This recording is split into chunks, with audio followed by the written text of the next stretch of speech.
Hi guys. So I'm back today after being sick for 3 days. Para sa GMA Integrated News, Manny Pulido nakatuto, 24 oras.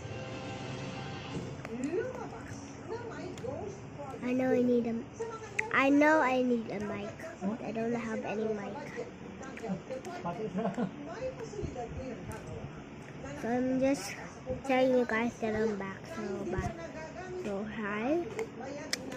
I'm aiming for 2.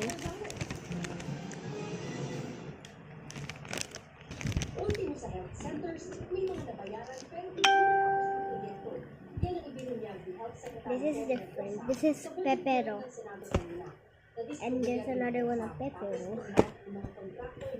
Saan yung white? Na nasa likod ng Ghost Flood Control Projects. Pinaalam mo yung mga contractor ng komisyon ng presidente. Yung white.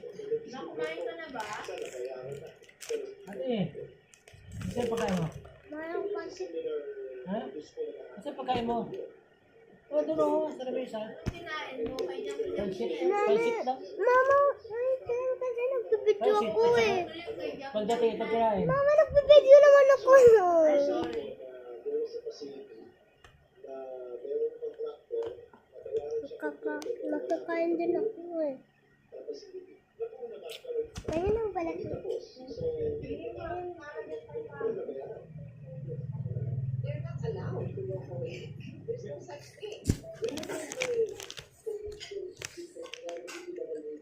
Na ilang sa official ng mga sa regional level, provincial level, resolution, sa buwatan, sa contractor, para sa gawa ng mga projects na ito. Kasi namin din yan po ang aking conclusion yan. Kasi kung ang engineer na nag-respect from our side, binigyan siya ng king bill na completed, mababayaran siya.